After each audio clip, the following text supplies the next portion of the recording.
রহস্য কখনো আলোতে জন্মায় না, রহস্য জন্ম নেয় অন্ধকারে, আর অপেক্ষা করে কারো না কারো সত্য খুঁজে বের করার জন্য।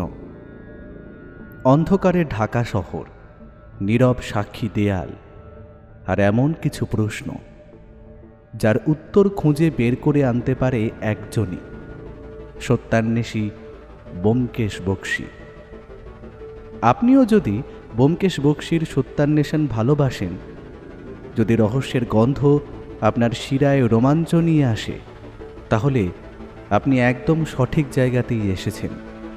স্বাগতম স্কেয়ারি টেলস 2.0-তে।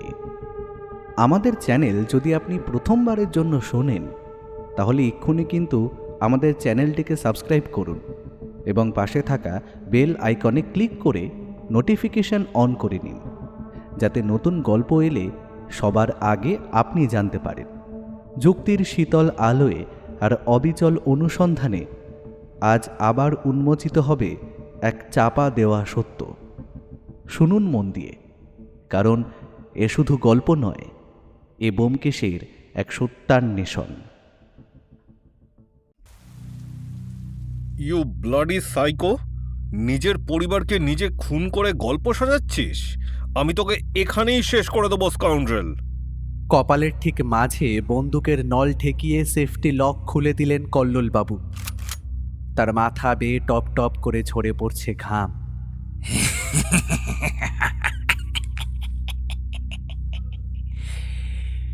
মরতে আমার কোনো আপত্তি নেই অফিসার, তবে দেহের মৃত্যু হলেও আত্মা যে অবিনশ্বর, আপনার আশেপাশে তারা সবাই রয়েছে যে, মালবিকা, কমলাক্ষ, আমার মা, আমার বাবা, স্বয়ং প্রভু আর আর রাজদীপ।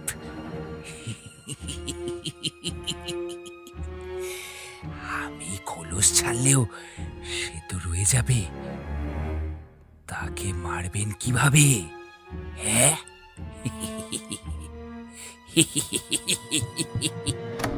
ঠিক তখনই ঘটাং শব্দ করে ইন্টারোগেশন রুমের দরজাটা খুলে গেল। ছুটে আসছেন বিধুবাবু, তার পেছনে বেশ কয়েকজন police officer. I will kill you! আমি তোকে ছাড়বো না।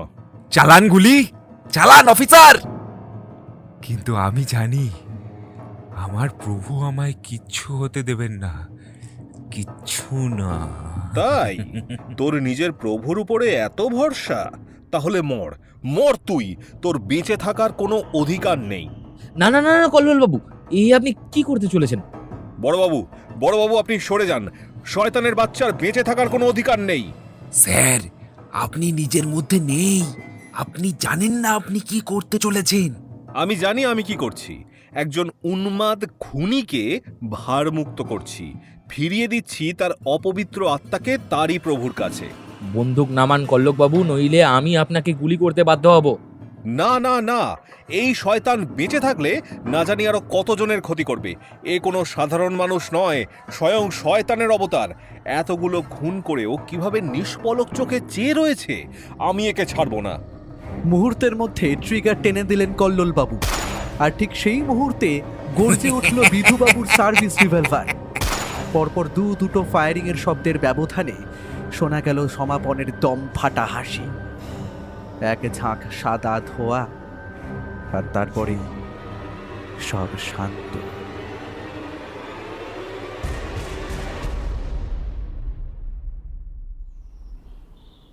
আজ সকালটা অন্যান্য দিনের চেয়ে একটু অন্যরকম। বিগত কয়েকদিনের প্যাঁচপ্যাঁচে গরমের পর ঈশান কোণে কালো মেঘ জমেছে।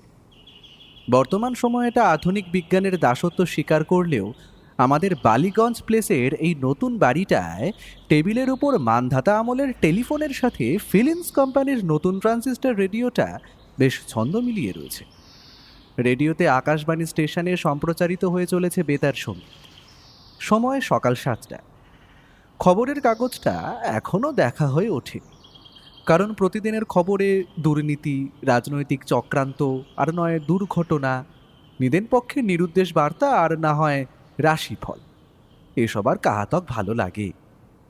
দেখতে দেখতে ব্যোমকেশদের সাথে যে কতগুলো বছর কেটে গেল তার আর হিসেব রাখা হয়নি। ব্যোমকেশ এবারে 50 ছিল, আর আমি 53। ও হ্যাঁ, আপনারা হয়তো জানেন খোকা এখন বিদেশে ব্যারিস্টারি প্র্যাকটিস করছে, আর ব্যোমকেশের মেয়ে মেঘমালা বাবার সব গুণই পেয়েছে। সে অবশ্যই ডাক্তারির ছাত্রী। এছাড়াও মেঘ এখন আমাদের অ্যাসিস্ট্যান্ট। বেশিরভাগ তদন্তে সে আমাদের সাথেই থাকে। ব্যোমকেশ সকালে একটু আসছি বলে সেই যে বেরিয়ে গেল, আর আসার নাম নেই। কিছু একটা যে ঘটেছে সেটা অনুমান করতে পারলেও ঠিক কী ঘটেছে তা জানা নেই।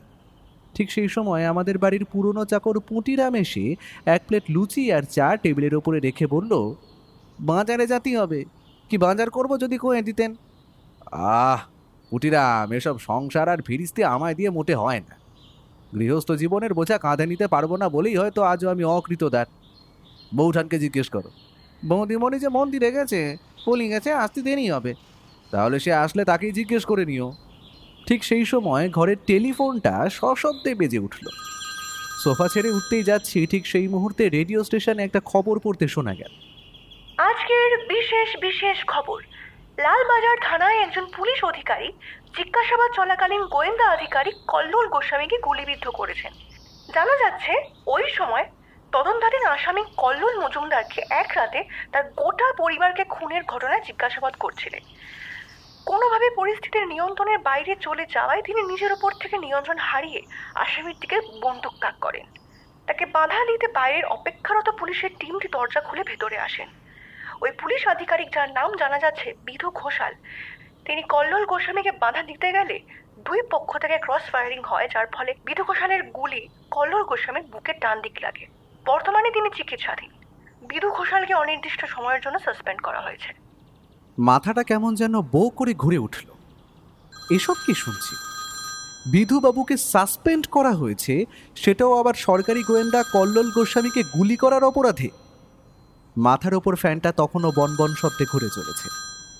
টেবিলের ওপর থেকে খবরের কাগজটা পথ শব্দে উঠতে উঠতে মাটিতে এসে পড়ল। একটা বিশেষ পাতা চোখে পড়ছে। না, পাতাটা ঠিক বিশেষ না, বরং খবরের শিরোনাম সেই পাতাকে বিশেষ করে তুলেছে। শেক্সপিয়ার কলোনির মৃত্যু রহস্য, মৃতের সাথে দীর্ঘ সহবাস, সবটাই কি ভৌতিক নাকি এর পেছনে লুকিয়ে রয়েছে গভীর রহস্য। ঘটনার বিহবলতায় এতক্ষণ আমি কিংকর্তব্য বিমূঢ় হয়ে একই জায়গায় ঠায় দাঁড়িয়েছিলাম। এইবার ফোনের দিকে ছুটে গেলাম। শেষ রিং বাজার সাথে সাথে ফোনের রিসিভার কানে তুলে নিলাম। হ্যালো, কে বলছেন? ব্যোমকেশ বক্সি বলছেন? না, উনি তো বাড়ি নেই। আমি অজিত বলছি, ব্যোমকেশের বন্ধু, সহকারীও বলতে পারে। বেশ বেশ, আসলে আমি ওনার সাহায্য প্রার্থী। বিষয়টি ঠিক কি না বললে আমি ব্যোমকেশকে জানাবো কিভাবে? তাছাড়া আপনি তো এখনো নিজের পরিচয়টাও দিলেন না। Sorry, extremely sorry. আমি ডাক্তার দিবাকর মল্লিক বলছি। আমি ডায়েরি আর পেনটা টেবিল থেকে তুলে নিলাম। হ্যাঁ বলুন। উনি তো এই মুহূর্তে নেই। আমি আপনার বলা সমস্ত তথ্য নথিভুক্ত করে নেব। ও ফিরে এলে সবটা তাকে জানাবো। আমার সমস্যাগুলো আপনাকে বলা উচিত হবে কিনা সেটাই বিচার্য। আসলে বিষয়টা হাইলি কনফিডেন্সিয়াল। আপনি নিশ্চিন্ত থাকতে পারেন ডাক্তার মল্লিক। না, মানে আসলে সমস্যাটা আমার নয়, আমার এক পেশেন্টের। কি নাম আপনার পেশেন্টের? সমাপন মজুমদার। নামটা তৎক্ষণাৎ ডায়েরিতে টুকে নিয়ে ডাক্তার মল্লিককে আবারও প্রশ্ন করলাম, আচ্ছা তাহলে সমস্যাটা যখন ওনার, উনি কোথায়, আর উনি আপনার কাছে কিসের ট্রিটমেন্ট করান? দেখুন অজিতবাবু, হয়তো আপনি শুনলে খানিকটা অবাক হবেন, তবুও বলছি। আপনি সাইকোসিস কিংবা ধরুন প্যারানয়েড ডিলিউশন, যেখানে পেশেন্ট অপটিক্যাল কিংবা অডিটারি হ্যালুসিনেশনের শিকার হয়ে থাকে, এমন কিছু সাইকোলজিক্যাল ডিসঅর্ডারের নাম শুনেছেন? শুনিনি বললে ভুল বলা হবে ডাক্তার মল্লিক, তবে ডিটেলে খুব একটা জানি না। যতদূর জানি এগুলো খুব জটিল মানসিক সমস্যা। ঠিক তাই অজিতবাবু, এই সমস্ত জটিল মানসিক রোগের শিকার আমার পেশেন্ট। আপনি কি আজকের খবর পড়েননি? না, কিন্তু কেন? ওয়েল, আমি কলকাতা মেডিকেল কলেজের সাইকিয়াট্রিক ডিপার্টমেন্টের প্রধান। সমাপন বাবু আমারই চিকিৎসাধীন ছিলেন। গতকাল রাতে শেক্সপিয়ার কলোনির একটি বাড়ির দরজা ভেঙে 4-4টে পচা গলা লাশ উদ্ধার করা হয়। হ্যাঁ, 4-4টে নগ্ন মৃত শরীর, যাদের সাথে দীর্ঘদিন ধরে সমাপন সহবাস করছিল। কয়েকদিন আগেই তার আমার কাছে কাউন্সেলিং করার ডেট ছিল, কিন্তু সে আসেনি। ইনফ্যাক্ট তাকে ফোনেও পাওয়া যায়নি। ঘটনার নৃশংসতা এখানেই শেষ নয় অজিতবাবু। আমার পেশেন্টের ধারণা ওই 4 জন যারা ছিলেন তারই আপনজন, তাদের নাকি রাজদীপ বলে একজন তারই চোখের সামনে খুন করেছে। কিন্তু পুলিশের বদ্ধমূল ধারণা খুনি সমাপন নিজেই। সেই এই সকল খুনের জন্য দায়ী। সমাপন জেরা এটাও জানিয়েছে যে সে নাকি কোনো এক মিশরীয় দেবতার সাধক। এই প্রসঙ্গে বলে রাখি, তিনি কার্যত প্যারালাইজড। একটা অ্যাক্সিডেন্টে তার 2টি পা এবং ডান হাত কার্যক্ষমতা হারায়। তিনি বরাবরই লেখালেখি করতে ভালোবাসতেন। অ্যাক্সিডেন্টের পর তিনি মানসিকভাবে ভেঙে পড়লে তার স্ত্রী মালবিকা তাকে আমার চেম্বারে নিয়ে এসেছিল। কারণ তিনি বাড়িতে থাকতে থাকতে সকলকে নিজের শত্রু বলে মনে করতে শুরু করেছিলেন। তিনি ভায়োলেন্ট হয়ে উঠেছিলেন। ওই সময়েই তিনি মিশরীয় মাইথোলজি নিয়ে রিসার্চ শুরু করেছিলেন। জন্মান্তর, জন্ম মৃত্যু চক্র, এইসব আর কি। এমনকি তার চারিধারে তিনি মৃত ব্যক্তিদের দেখতে শুরু করেন। তারা নাকি রাতের আঁধারে ফিসফিসিয়ে কথা বলে। আমি তার কাউন্সেলিং শুরু করি। উনি যা অনুভব করেন সেসব গল্পের আকারে লেখার পরামর্শ দিই ও এও জানাই যে সবটাই তার মস্তিষ্ক প্রসূত এবং কাল্পনিক। কিন্তু এই সত্তাকে ধ্বংসের কাজে না লাগিয়ে সৃষ্টির কাজে লাগাক। তিনি আমার কথা রেখেছিলেন। সম্প্রতি তিনি একটি বই লিখেছিলেন যেখানে তারই মতো এক চরিত্র, যার নাম রাজদীপ, সে তার গোটা পরিবারকে হত্যা করে। বাকিটা তো আগেই বললাম। এর শেষ পরিণতি কতটা মর্মান্তিক। আচ্ছা, সরকারি গোয়েন্দা কি সমাপান বাবুকে জিজ্ঞাসাবাদ করার সময় কোনোভাবে নিজের ওপর থেকে নিয়ন্ত্রণ হারিয়ে তার উপর বন্দুক তাক করেছিল? তাকে বাধা দিতে গিয়েই আজ বিধুবাবু সাসপেন্ড হয়েছেন। হ্যালো অজিতবাবু, হ্যালো, আপনি শুনতে পাচ্ছেন? হ্যাঁ হ্যাঁ হ্যাঁ, ডাক্তার মল্লিক, আপনি বলতে থাকুন, আমি শুনছি। অজিতবাবু, আমার পেশেন্ট সমাপন মজুমদার, উনি তার গোটা পরিবারকে হারিয়েছেন। ওনার মতে ওনার আরাধ্য দেবতা ওনারই লেখা গল্পের চরিত্রকে বাস্তবে রূপদান করিয়ে দুজনে মিলেই হত্যাকাণ্ড ঘটিয়েছে। তবে আমার মত কিন্তু ভিন্ন। আপনি কি ভাবছেন এই ঘটনায় কোনো তৃতীয় ব্যক্তি রয়েছে? ঠিক তাই, বলবো, বাকিটাও বলবো। আপনি যদি বলেন ব্যোমকেশ বাবুকে ঠিক কোন সময় পাওয়া যাবে, তাহলে আমি গিয়ে বাকি কথা সারতে পারতাম। অনেকে তো এই ঘটনা ভৌতিক বলেও কুৎসা রটাচ্ছে। তাদের মতে সমাপন ওয়াজ পজেসড। বুঝলাম। সবচেয়ে ভালো হয় যদি আমরা আপনার চেম্বার কিংবা বাড়িতে গিয়ে এই বিষয়ে আলোচনা করি। বাড়ির ঠিকানায় না যাওয়াই ভালো। আমি এই বিষয়ে গোপনতা অবলম্বন করতে চাই অজিতবাবু। আপনারা বরং আজ সন্ধ্যের দিকে আমার চেম্বারে। আচ্ছা, একটা প্রশ্ন আমার মনে কৌতূহলের উদ্রেক ঘটাচ্ছে ডাক্তার মল্লিক। আপনি কেন ওনার হয়ে ব্যোমকেশের সাহায্য চাইছেন? কারণ একটাই, উনি আমার কাছে দীর্ঘদিন ধরে ট্রিটমেন্ট নিচ্ছিলেন। এই মুহূর্তে দাঁড়িয়ে আমি ছাড়া ওনার আর কেউ শুভাকাঙ্ক্ষী নেই। আত্মীয় বলতে তার জেঠুর ছেলে, যিনি স্ত্রী আর কন্যাকে নিয়ে রাজারহাটে রয়েছেন। তবে শুনেছি পুলিশের কাছে বয়ানে তিনি সমাপন বাবুকেই দোষী বলে ঠাউরাছেন।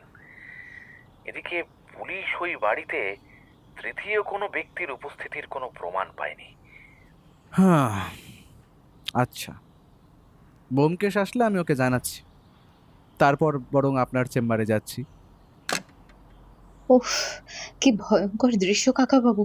এমন ভয়াবহ বিভৎসতা আমি আমি আগে দেখিনি।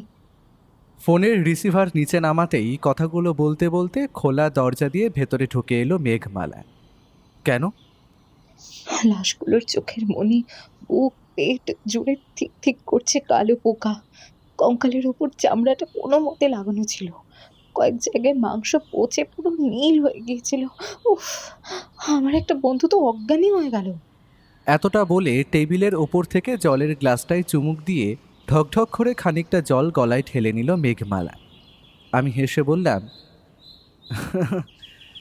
ওই 4টে ডেড বডি সমাপন মজুমদারের পরিবারের লোকের, তাই তো? কাকাবাবু, আপনি কিভাবে? এত বছর ধরে সত্যান্বেষীর সহকারী, এইটুকু খবর তো আমার কাছেও থাকে। আজকের খবরের কাগজে খবরটা বেরিয়েছে, সেখানেই পড়ে তুমি বুঝি দুয়ে দুয়ে চার করলে ভাবে? না না, খবরের কাগজ আর পড়া হয়নি। তবে কলকাতা মেডিকেল কলেজের মানসিক রোগ বিশেষজ্ঞ ডক্টর মল্লিক কল করেছিলেন। আসলে উনি তোমার বাবার সাহায্য প্রার্থী। কি বললেন উনি? তাছাড়া বাবা কোথায়? এই তো বেশ অনেকক্ষণ আগে একটু আসছি বলে সেই যে বেরিয়ে গেল, তারপর তো আর বাবুর কোনো পাত্তাই নেই। জানেন কাকাবাবু, সমাপন বাবুর স্ত্রী এবং তার বাবা মায়ের গলার নলি কাটারি দিয়ে চিরে দেওয়া হয়েছিল। তবে বছর 7 বাচ্চা ছেলেটার মৃত্যু আরো মর্মান্তিক। তার মাথাটা কেউ যেন সজোরে মুচড়ে পিছন দিকে একেবারে বেঁকে দিয়েছে। এই 4টে লাশের সাথে সমাপন কতদিন ছিল?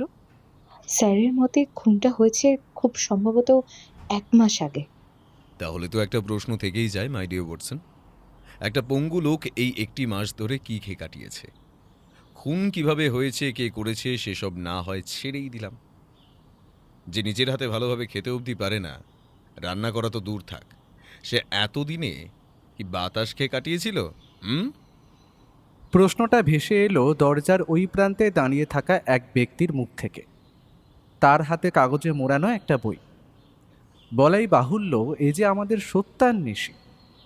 আমি কৌতূহলী হয়ে প্রশ্ন করলাম, কি ব্যাপার মিস্টার হোমস, কোথা থেকে আগমন? পায়ের জুতো জোড়া ছেড়ে ঘরে ঢুকে শটান আমার দিকে বইটা বাড়িয়ে দিয়ে বলল, এক রাতের মধ্যে বইটা পড়ে শেষ করে গল্পটাতে কি কি অস্বাভাবিকতা রয়েছে বলতে পারলে তোমার জন্য একটা বিশেষ পুরস্কার রয়েছে। তুমি কি এই বইটা কিনতে গিয়েছিলে? হ্যাঁ। বাবা, চা খাবে? তা একটু হলে তো মন্দ হয় না রে মা। মেঘমালা রান্নাঘরের দিকে পা বাড়ালে আমি কাগজের মোড়ক থেকে বইটি বের করে আনলাম। খাসা প্রচ্ছদ, অলঙ্করণও চোখে পড়ার মতো। সবচেয়ে অদ্ভুত তার প্রচ্ছদ অঙ্কন। অবাক হয়ে কি দেখছো ভায়া? বইটির কভার ডিজাইন বড় অদ্ভুত, তাই না? হ্যাঁ, অদ্ভুত তো বটে, তার চেয়েও অদ্ভুত এই বইটার নাম। অন্ধকারের শক্তিশীল। আচ্ছা, বইটার কভার দেখে কিছু বুঝতে পারছো? একরাশ কালো মেঘ, সেই মেঘের আড়ালে উঁকি মারছে এক আবছায়ায় অবয়ব। মুখটা বড় অদ্ভুত। মাথার ওপর ওটি সম্ভবত রাজমুকুটের মতো কিছু একটা, তবে ঠিক স্পষ্ট নয়। চোখ দুটো ইটভাটার মতো নিভু নিভু আগুনের মতো দপদপ করে জ্বলছে। ব্যোমকেশ মেঘের আড়ালে যে রয়েছে তার মুখের অবয়ব কোনো মানুষের তো মোটেই নয়, ছুচলো চোঙার মতো, ঠিক যেন হিংস্র নেকড়ে, কুকুর কিংবা শেয়ালের মতো, তাই না ভায়া? হ্যাঁ, তেমনটাই তো মনে হচ্ছে। আকাশের নিচে একটা বাড়ি, বাড়ির ছাদ নেই, ভেতরটা স্পষ্ট দেখা যাচ্ছে। সবচেয়ে অদ্ভুত, সেই বাড়ির মেঝে জুড়ে বয়ে চলেছে রক্ত। একটা লোক 2 হাত মাথার উপর তুলে আকাশের দিকে চেয়ে রয়েছে। প্রচ্ছদ যত অদ্ভুত, তার চেয়েও অদ্ভুত এই বইয়ের গল্প, যার সঙ্গে জড়িয়ে রয়েছে 4টি খুনের রহস্য। তার মানে তুমি 7 সকালে শেক্সপিয়ার কলোনির ওই 4টে খুনের তদন্ত করতে গিয়েছিলে? আগে না, গেছিলাম এক অভিযুক্তকে নির্দোষ প্রমাণিত করতে। কে, সমাপন মজুমদার? না ভাইয়া, বিধুবাবু। কল্লোলবাবুকেও হাসপাতালে দেখে এলাম, উনি এখন সুস্থ রয়েছেন। যতই হোক, বড়বাবুর বন্দুকের নল ওনাকে স্পর্শ করেছে, গুলি ডান দিকের বুকে লেগেছে। সমাপনকে ইন্টারোগেট করার সময় এমন বিপত্তি, সেই অভিযোগে বিধুবাবুকে সাসপেন্ড করা হয়েছে। এদিকে কল্লোলবাবু নিজেও চিকিৎসাধীন, তাই কেসের চার্জশিট লালবাজার থানার সেকেন্ড অফিসার বাগচিকে হ্যান্ডওভার করা হয়েছে, অন্তত যতদিন না কল্লোল গোস্বামী সুস্থ হয়ে আবার ফিরতে পারছেন। সেসব তো বুঝলাম, কিন্তু সাত সকালে এত খবর পেলে কি করে? খবরের কাগজ পড়ে? তুমি আজকের খবরটা পড়েছিলে বন্ধু? না, তবে আজ রেডিওতে বিধুবাবুর সাসপেনশনের খবরটা শুনলাম। তারপর যা সব একের পর এক ঘটে চলেছে, খবরের কাগজ আর পড়ার সময় পেলাম কখন। তবে হ্যাঁ, গোটা কেস হিস্ট্রি আমি জেনেছি আরও একজনের মুখ থেকে। কে? ডক্টর দিবাকর মল্লিক। আজ সন্ধ্যায় ওনার সাথে অ্যাপয়েন্টমেন্ট রয়েছে। কলকাতা মেডিকেল কলেজে সাইকিয়াট্রিক ডিপার্টমেন্টের তিনি এইচওডি। আমার এগিয়ে দেওয়া ডায়েরির পাতার দিকে মনোনিবেশ করতে করতে অজিতেশ একবার চোখ তুলে আমার হাতে ধরে থাকা বইটির দিকে চাইল। এরপর অদ্ভুতভাবে মুচকি হেসে বলল, শেয়াল পণ্ডিত নাকি শেয়াল দেবতা? মেঘের আড়ালে মেঘনাদ নাকি লক্ষণের শক্তিশাল, কোনটা সত্যি? অন্ধকার নাকি এক ছিলতে আলো? তুমি ঠিক কি বলতে চাইছো বুঝতে পারছি না। বুঝবে বন্ধু, বুঝবে, সব বুঝবে। সঠিক সময় আসতে দাও, সব বুঝবে। তবে তার আগে একটা ধাঁধা তোমায় সমাধান করতে হবে। যে কেমন ধাঁধা? মেঘের আড়ালে বজ্রপাত, শেয়াল দেবতার মুন্ডুপাত, সাধকের ঘরে দাঁত কপাটি, লাশের উপর পড়ল লাশ। কে যে দোষী বুঝতে গেলে মনে রেখো অপরাধের ধারাপাত। শূন্য থেকে শূন্য জুড়ে শূন্যে বিলীন আধারের সম্রাট। রইল পড়ে আরো এক, বলো তো দেখি কে এই দোসর, যার সমাপ্তি হলেও রয়ে যাবে তন্দ্রার রেশ। কিছুই তো বুঝলাম না গো। আমিও বুঝিনি, তবে বুঝতে চাই। এই ধাঁধা কি তুমি বানালে?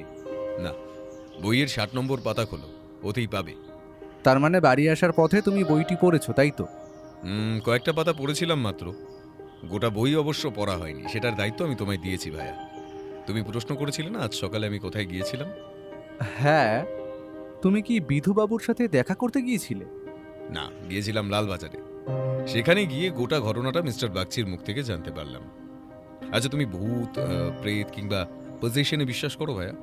যেটুকু জানি পজিশন মানে তো ভূতে ধরা, কিন্তু আজ সত্যান্বেষীর মুখে এমন ধারা কথা শুনে বড়ই অবাক হচ্ছি। তুমি হঠাৎ এমন কথা বলছো কেন? বক্তব্যগুলো আমার নয়, লালবাজার থানার সেকেন্ড অফিসার বাগচি বাবু। দাঁড়াও, তোমায় একটা রেকর্ডিং শোনাই। এই বলেই পকেট থেকে ছোট একটা ক্যাসেট বার করলো। তারপর ওর ছোট টেপ রেকর্ডারের ভেতর ক্যাসেটটাকে ভরে প্লে করলো। তারপরে যা শুনলাম, আমি আমার লেখনির মাধ্যমে তার খানিকটা অংশ আপনাদের সকলের সামনে তুলে ধরলাম। বলুন, স্বীকার করুন, খুনগুলো আপনিই করেছেন সমাপন বাবু। আপনি আর ওই 4টে ডেড বডি বাদে আর কোনো তৃতীয় ব্যক্তির উপস্থিতি আমাদের ফরেন্সিক টিম কোথাও খুঁজে পায়নি। সত্যিটা কি? খুনগুলো রাজদীপ করেছে অফিসার। তাকে জাগিয়ে তুলেছে স্বয়ং প্রভু। উনি যে সব জায়গায় বিরাজমান। টু হেল উইথ ইওর প্রভু মিস্টার মজুমদার। এক দৃষ্টিতে ঘরের দেওয়ালের দিকে তাকিয়ে কি দেখছেন? আমি আপনার সাথে কথা বলছি মিস্টার মজুমদার। অফিসার, ওরাও এসেছে। কারা? যারা মারা গিয়েছে, আমার বাবা, মা, আমার স্ত্রী আর আমার একমাত্র ছেলে। আপনি কিন্তু বড্ড বাড়াবাড়ি করছেন মিস্টার মজুমদার। এরপর আর কিছু শোনা গেল না। একটা অদ্ভুত ঝিরঝির শব্দের সাথে ভিডিওটা বন্ধ হয়ে গেল। কি বুঝলে? উন্মাদগ্রস্ত এক খুনির বিবৃতি। তবে এর পর কি হলো জানতে যে বড় আগ্রহ হচ্ছে। সব জানবে সব। তবে আজ আমাদের বেশ কিছু জায়গায় যেতে হবে। প্রথমে বিধুবাবুর কোয়ার্টার যাব, তারপর সেখান থেকে সোজা স্পট, সন্ধ্যায় ডাক্তার মল্লিকের চেম্বার। কোথায় যাওয়ার কথা হচ্ছে শুনি? কথাগুলো বলতে বলতে চায়ের ট্রে হাতে ঘরে প্রবেশ করলো মেঘমালা। শুধু আমাদেরই নয়, সঙ্গে তোকেও যেতে হবে। কোথায় বাবা? তুই তো লাশগুলো পোস্টমর্টমের সময় ওখানেই ছিলিস, তাই ভাবলাম তুইও চল আমাদের সঙ্গে। শোন, আমরা আপাতত বিধুবাবুর পুলিশ কোয়ার্টারে যাব, তারপরে আরও বেশ কিছু জায়গায়। বেশ, তাহলে আর দেরি কিসের? শুভ শীঘ্রম। এখন এটাই দেখার বাকি, মেঘের আড়ালে ঠিক কে রয়েছে, মেঘনাথ নাকি শেয়াল পণ্ডিত? কে প্রকৃত নিয়ন্ত্রক? কালো আঁধারের বুকে এক ঝলক বিদ্যুৎ নাকি সূর্যের আলো? তার চেয়েও বড় প্রশ্ন, কার শক্তিশালী, লক্ষণের নাকি আধারের? আর বলবেন না, এমন একটা ঘটনা আমি আমার 30 বছরের চাকরি জীবনে একটাও দেখিনি। এমন একটা ঘটনা যে ঘটবে সেটাও বুঝিনি। আমার কি দোষ আপনি বলুন তো মশাই? আমি কি আর জানতাম এমন একটা ঘটনা ঘটতে পারে? আচ্ছা বিধুবাবু, আপনাদের অফিসার মিস্টার বাগচি তো বলেই দিলেন সমাপন বাবুকে নাকি ভূতে ধরেছিল। আপনারও কি তাই মনে হয়? প্রথমে আমিও বিশ্বাস করিনি, কিন্তু এখন কিন্তু এখন কি বিধুবাবু? মশাই, আমরা পুলিশ, ভূতের ওঝা নই যে ভূত তাড়াবো। সরকার আমাদের সেই ট্রেনিংও দেয়নি। তবে ভূতটা যে কি জাতের সেটাই তো বুঝতে পারছি না। ভূতের আবার জাত আছে বুঝি? হ্যাঁ আছে বই কি, আলবাত আছে। তবে সেই ব্যাপারে বিস্তারিত জানার আগে আমি বিধুবাবুকে কিছু প্রশ্ন করতে চাই। আচ্ছা বিধুবাবু, যেদিন সমাপনকে ওর বাড়ি থেকে গ্রেপ্তার করা হয়েছিল ওই দিন কি আপনি টিমের সঙ্গে ছিলেন? কারণ কেসটা শেক্সপিয়ার থানার আন্ডারে পড়ে, তাই স্বাভাবিকভাবে তাদেরই প্রথমে তদন্ত শুরু করার কথা। এরপর এই কেস উঠে আসে লালবাজারের হাতে। কথাটা আপনি ঠিকই বলেছেন, তবে ওই দিন শেক্সপিয়ার সরণির থানার তদন্তকারী পুলিশের টিমটা ওখানে পৌঁছে এমন একটা ঘটনার মুখোমুখি হয়ে আমাদের সাথে যোগাযোগ করেছিল। এরপর আমরা স্পটে পৌঁছে যে দৃশ্য দেখি সেটা আমি সত্যি কখনো ভুলবো না। তথাপি সাদা ফ্যাটফ্যাটে জ্যোৎস্নার অন্তহীন নীরবতার মাঝে মৃত্যুর ডঙ্কা বাজিয়া ওঠে। আমি বিফল মনোরথে এক আকাশ বিষণ্ণতার মাঝে বসিয়া রই শুধু তারই আহ্বানের প্রতীক্ষায়। আমি যদি নরসিংহ হইতে পারিতাম, কিংবা অর্জুনের অন্তিম স্বর যাহা ভীষ্ম পিতামহের মৃত্যুর ইচ্ছাকে জাগ্রত করিয়াছিল, তবে হে পাণ্ডু, ইতিহাস বদলাইলেও বদলানো যাইত। মিস্টার মজুমদার, আপনার কাব্যচর্চা এবং সাহিত্যের জ্ঞান ভাণ্ডারকে আমি সম্মান জানাই, তবে আমি আসল সত্যিটা জানতে চাই। বলুন, সবটা খুলে বলুন। খুনগুলো আপনি করেছেন? আমি করেছি। আমি আমি আমি আমি করেছি নাকি ইতিহাসের রদবদল ঘটেছে? কুরুক্ষেত্রের যুদ্ধে যদি শ্রীকৃষ্ণ গোটা যুদ্ধের নিয়ন্ত্রণ পেতে পারে, যদি দূত সভায় শকুনি পাশা খেলায় পঞ্চ পাণ্ডবকে হারিয়ে হস্তিনাপুরের বিরাট সাম্রাজ্য তুলে দিতে পারে দুর্যোধনের হাতে, তাহলে আমার ক্ষেত্রে কেন কোনো তৃতীয় ব্যক্তির হস্তক্ষেপ থাকবে না? বলতে পারেন অফিসার? ওফ, সেই এক কথা। আইনি প্রমাণে বিশ্বাস করে মিস্টার মজুমদার, কাল্পনিক গালগল্পে নয়। কাল্পনিক গল্প? হ্যাঁ হ্যাঁ, ধর্মের সাথে অধর্মের যুদ্ধকে আপনি কল্পনাপ্রসূত বলে মনে করেন? তাহলে তো বলতেই হয় শ্রীকৃষ্ণের বাণী অনুযায়ী তিনি সবটা আগেই করে গেছেন। আমরা তো শুধুই নিমিত্ত মাত্র। আপনি ঠিক কি বলতে চাইছেন? আমি এটাই বলতে চাইছি অফিসার, একটা লোক যাকে আপনাদের ডাক্তারি পরিভাষায় একজন ফিজিক্যালি এবং মেন্টালি চ্যালেঞ্জ পেশেন্ট বলা হয়, সে কিভাবে নিজেরই পরিবারের প্রতিটি সদস্যকে নিজের হাতে খুন করবে? আমরা কিন্তু আপনি ছাড়া আর কোনো ব্যক্তির উপস্থিতির কোনো প্রমাণ পাইনি মিস্টার মজুমদার। আপনি নিজের হাতে আপনার মা, বাবা, স্ত্রী এবং পুত্রকে নিজের হাতে ধারালো কাটারির কোপ বসিয়ে খুন করেছেন। স্বীকার করুন। স্বীকার করলে আপনার সাজা কম করার ব্যবস্থা আমি করব। আমি হুইল চেয়ার ছেড়ে উঠতে পারি না অফিসার, নিজের হাতে খেতেও পারি না। ডান হাতটা কার্যত অকেজো, বাম হাত দিয়েই টুকিটাকি লেখার কাজটুকু করতাম। আমার স্ত্রী আমায় সাহায্য করত। আচ্ছা, আপনি বলতে পারেন আমি এই শরীর নিয়ে কিভাবে সকলকে খুন করব, আর কেনই বা করব? সেটাই তো জানতে চাইছি মিস্টার মজুমদার, খুনগুলো কেন করলেন? যদি বলি আমি না, সে করেছে? যদি বলি আমার পরিবারের প্রত্যেকে আমায় নিয়ে তুচ্ছ-তাচ্ছিল্য করতো, আর তাই তাই তাই তাই তাই তাই তো। কথাটা বলতে বলতে কোনো এক অজানা কারণে থমকে গিয়ে সাদা রং করা দেওয়ালের দিকে এক দৃষ্টিতে তাকিয়ে রইল সমাপন মজুমদার। তার মাথাটা একদিকে হেলে রয়েছে। এতক্ষণ ধরে টানা কথোপকথন এবং লালবাজারের এই ইন্টারোগেশন ঘরে বসে থেকে বেশ ক্লান্ত সে। তবে দেওয়ালের দিকে যেভাবে সে তাকিয়ে রয়েছে তাতে তার মানসিক অবস্থান নিয়ে লালবাজার ডিটেকটিভ ডিপার্টমেন্টের অফিসার কল্লোল গোস্বামী বেশ দ্বন্দ্বে পড়লেন। দেওয়ালে ফুটে উঠেছে এক দীর্ঘ কালো অবয়ব, তার মাথা সিলিংয়ে গিয়ে ঠেকেছে যেন। ঘরের উজ্জ্বল টিউবলাইটের আলো কোনো এক অজানা কারণে বার কয়েক দপদপ করে উঠল। ঘরের একপাশে সুদৃশ্য কাঁচ তুলে দেওয়া হয়েছে। দেওয়ালের জায়গায় জায়গায় ওয়্যার্ড অডিও মনিটরিংয়ের ব্যবস্থা রয়েছে, যদিও সেসব লোকচক্ষুর আড়ালে। ঘরের ওই প্রান্তে বসে রয়েছে লালবাজার থানার বড়বাবু, যাকে সকলে বিধুবাবু নামেই চেনে। তার সামনে তার সংযোগের মাধ্যমে সেন্ট্রাল কন্ট্রোল ডেস্কে ঘরের লুকোনো স্পিকারের আউটপুট দিচ্ছে। সব কথা তিনি মন দিয়ে শুনছিলেন এবং স্বীকারোক্তি হিসেবে রেকর্ডার মেশিনে রেকর্ডও করছিলেন। হঠাৎ আওয়াজ আসা বন্ধ হয়ে গেল। আগেকার সময় রেডিওতে সিগন্যাল না এলে যেভাবে ঝিরঝির আওয়াজ আসতো, খানিকটা তেমন আওয়াজ আসতে লাগলো। কি ব্যাপার মিস্টার বাগচি, কোনো সমস্যা হলো নাকি? জানি না, ঠিক বুঝতে পারছি না স্যার, মনে হচ্ছে টেকনিক্যাল ফল্ট। খানিক সময় পর ধীরে ধীরে আবারও স্পষ্ট কথা শোনা যেতে লাগলো।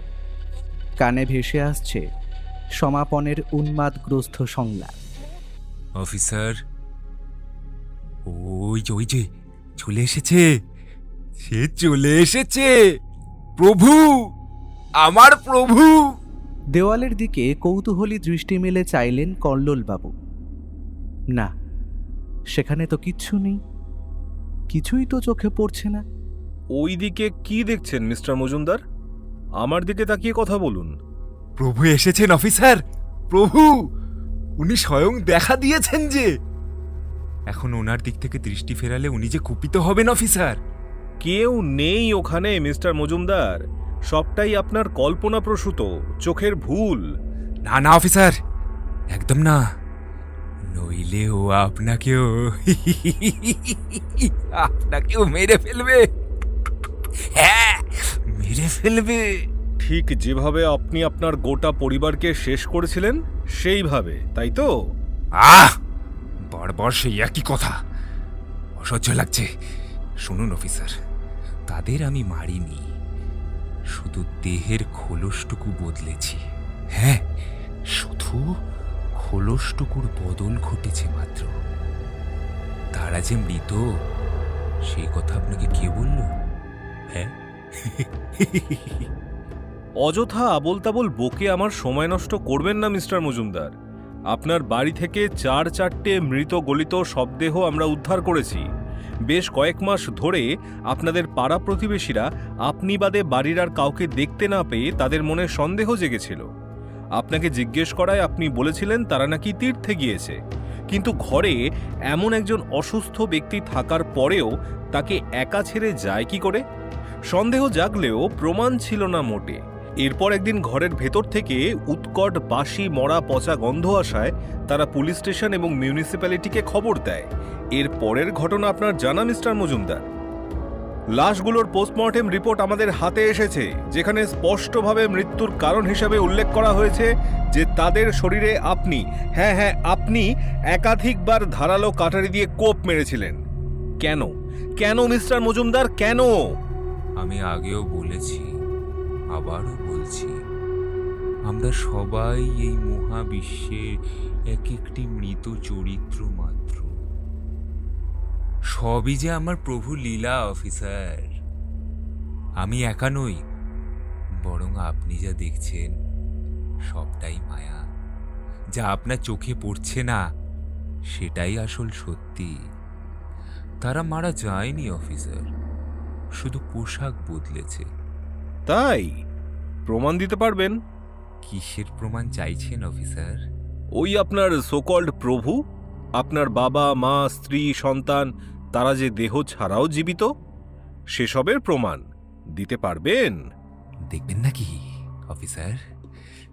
তাদের সাথে কথা বলবেন? সহ্য করতে পারবেন তো? হ্যাঁ পারবো, আলবাত পারবো মিস্টার মজুমদার। দেওয়ালের ওই শূন্য স্থানটার দিকে আবারও অদ্ভুত চোখে তাকালো সমাপন। মুখে ফুটে উঠল এক কুটিল হাসি। আবারও ঘরের আলোগুলো দপদপ শব্দে বার কয়েক চিরিক চিরিক শব্দ করে উঠল। হঠাৎ হুইল চেয়ারটা এক হাতে শটান দেওয়ালের দিকে সেই নির্দিষ্ট দিকে ঘুরিয়ে সমাপন বিড়বিড় করে বলে উঠল, হে প্রভু, তোমার অস্তিত্ব যারা যুগে যুগে অস্বীকার করে এসেছে তাদের তুমি প্রথমে নিজের অস্তিত্ব জানান দিয়েছ এবং তারপর তাদের শাস্তি দিয়েছ। আমি শুধুই একটা মাধ্যম মাত্র। আমি যা করেছি সবই তোমার নির্দেশে। আমি জানি এই মুহূর্তে তারা তোমার সাথে রয়েছে। তারা যে ধন্য, কারণ তারা তোমার পবিত্র আত্মায় স্থান পেয়েছে। এবার তাদের অন্তত একটি বার আমার কাছে ফিরিয়ে দাও প্রভু, ফিরিয়ে দাও প্রভু, ফিরিয়ে দাও। দেওয়ালের সেই ছায়ার পাশে ফুটে উঠল আরও 4-4টে মিশকালো অবয়ব। সমাপন 2 হাত 2 দিকে বাড়িয়ে চিৎকার করে বলে উঠল, তোমাদের ওই নশ্বর দেহ উন্মোচিত করেছি, তবে দেহ নেই বলে আক্ষেপ করো না। এসো, আমি আমার শরীরে তোমাদের আহ্বান জানাচ্ছি। তোমরা এসো, আমার শরীরে এসে ওই অফিসারকে জানাও যে তোমরা কতটা সুখে রয়েছো। What is this nonsense? সমাপন বাবু, এ আপনি কি করছেন? কাদের সাথে কথা বলছেন? আপনি ডেকেছিলেন, প্রমাণ চেয়েছিলেন। তারা এসেছে, তারা এসেছে, তারা এসেছে। হঠাৎ তার শরীরটা থরথর করে কাঁপতে লাগলো। মুখ দিয়ে বেরিয়ে আসতে লাগলো সাদা গ্যাজেলা। হুইল চেয়ারের হাতল ধরে সমাপন এগিয়ে এলো কাঠের টেবিলটার দিকে। মুহূর্তের মধ্যে সে তার মাথাটা বেশ কয়েকবার টেবিলে ঠুকে দিল। মিস্টার মজুমদার, এসব আপনি কি করছেন? খানিকক্ষণ সব চুপ, সব শান্ত। আর কিচ্ছু শোনা যাচ্ছে না, কিচ্ছু না। বিধুবাবু মিস্টার বাগচিকে প্রশ্ন করলেন, কি ব্যাপার বলো তো বাবু? আবারও তো কিছু দেখা যাচ্ছে না, কিছু শোনাও যাচ্ছে না। বলি, এসব কি হচ্ছে? পকেট থেকে রুমাল বের করে কপালের ঘাম মুছে নিয়ে তিনি বলে উঠলেন, স্যার, আমিও তো কিছু বুঝতে পারছি না, তবে ব্যাপারটা সুবিধের ঠেকছে না যে। স্বচ্ছ কাঁচের ওই প্রান্তে থাকা মানুষ দুটিকে স্পষ্ট দেখা গেলেও স্পিকারগুলো অদ্ভুতভাবে ঘর ঘর শব্দ করছে। তারা দেখতে পাচ্ছে যে কল্লোলবাবু ক্রমাগত সমাপনের কাঁধে হাত দিয়ে ঝাঁকুনি দিয়ে চলেছে, তবে সাউন্ড প্রুফ কাঁচের বাইরে তাদের কথোপকথনের কোনো অংশ কানে আসছে না। স্যার, কেন জানি না বিষয়টা ঠিক স্বাভাবিক বলে ঠাউর হচ্ছে না। এমন ঘটনা আমি আগেও দেখেছি স্যার। আপনি ঠিক কি বলতে চাইছেন মিস্টার বাগচি? আমি এটাই বলতে চাইছি স্যার, ব্যাপারটা ভুতুড়ে। হ্যাঁ স্যার, আমাদের গ্রামে এমন ঘটনা প্রায় ঘটে। তাহলে আর কি, পুলিশের চাকরি ছেড়ে এবার ওঝাগিরি নিয়ে কাজ করি। সবই যখন ভূতের কারসাজি, তাহলে আমরাই বা এখানে বসে কি করছি? স্যার, আপনি বিশ্বাস করুন আর নাই করুন, তারা আছে। আমি শুনেছি স্যার, প্রেতাত্মার আগমন ঘটলে এমনটা হয়। তোমার মাথা আর আমার মুন্ডু। দরজা খুলে ভেতরে চলো, গিয়ে দেখি কি অবস্থা। ততক্ষণে আরও বেশ কিছু পুলিশ অফিসার ইন্টারোগেশন রুমের সামনে এসে উপস্থিত হয়েছে। হঠাৎ স্বচ্ছ কাঁচের এপার থেকে তাঁরা দেখতে পেল অবর্ণনীয় দৃশ্য। কল্লোলবাবু পকেট থেকে তার সার্ভিস রিভলভার কোমরের হোল্ডারের খাপ খুলে বাইরে বের করে আনলেন। ওকে থামাও। কাস্টাডিতে অপরাধীর কোনো ক্ষতি হলে চাকরি নিয়ে টানাটানি শুরু হবে। বিধুবাবুর কথা শুনে বেশ কয়েকজন অফিসার ইন্টারোগেশন রুমের দিকে ছুটে গেল। রুমের লকের হাতল ধরে ঘোরালে তবে সেটা খোলে, কিন্তু কি অদ্ভুত কাণ্ড, দরজা কিছুতেই খুলতে চাইল না। হঠাৎ শোনা যেতে লাগলো তাদের কথোপকথন। আপনি কিন্তু বড্ড বেশি বাড়াবাড়ি করছেন। এসব থার্ড ক্লাস ফালতু ড্রামা আমার সামনে চলবে না মিস্টার মজুমদার। কেন কেন লালবাজারের দুধে গোয়েন্দা কল্লোল মশাইয়ের বুঝি ভয় লাগছে? হ্যাঁ, আপনি কিন্তু মাত্রা ছাড়িয়ে যাচ্ছেন মিস্টার মজুমদার। আঙ্কেল, আমার বাবার কি হয়েছে? বাবা আমার মাকে মারলো কেন? অদ্ভুত সেই কণ্ঠ, ঠিক যেন 1 বছর আটেকের বাচ্চা ছেলের গলা যেন। পর মুহূর্তে সেটা বদলে গেল 1 বছর 30-এর নারীর কণ্ঠে। অফিসার, আমার স্বামী কিছু করেনি, ও নির্দোষ। এইসব খুনের পেছনে দায়ী আমার স্বামীর লেখা একটা গল্পের চরিত্র রাজদীপ। নামটা কল্লোল বাবুর কাছে একদম নতুন। কোন গল্পের কথা উল্লেখ করা হচ্ছে সেটাও তিনি জানেন না। হোয়াট? কি যা নয় তাই বলে চলেছেন? এই জঘন্য খেলাটা বন্ধ না করলে কিন্তু আমি আপনার মাথার খুলি উড়িয়ে দেব। রিভলভারের নলটা সমাপনের কপালে চেপে ধরতেই হঠাৎ সেই গলা বদলে হয়ে গেল এক বছর 50-এর বৃদ্ধার। বাবা, ওর যে কোনো দোষ নেই বাবা। এই সব কিছুর জন্য রাজদীপ দায়ী। আমার ছেলের মধ্যে এক অদ্ভুত ক্ষমতা রয়েছে। ওর লেখা গল্পের প্রতিটি ঘটনা চরিত্র কেমন ভাবে যেন জীবন্ত হয়ে ওঠে। ওফ, অসহ্য অসহ্য। থামুন থামুন, চুপ করুন। আমি আর সহ্য করতে পারছি না। ঈশ্বরের দোহাই আপনি চুপ করুন, দয়া করে চুপ করুন। আপনাকে যে শুনতেই হবে কল্লোল বাবু, নইলে সত্য উদ্ঘাটন করবেন কিভাবে? শুনুন শুনুন সেই ঘটনা। এইবারের গলাটা আলাদা, এতক্ষণ ধরে শোনা সকলের চেয়ে আলাদা, বেশ ভারী এবং কর্কশ।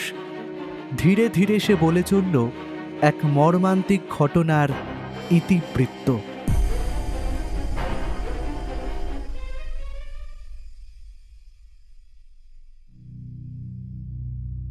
তবে কি সবই মায়া, মহাবিশ্বের ছলনা?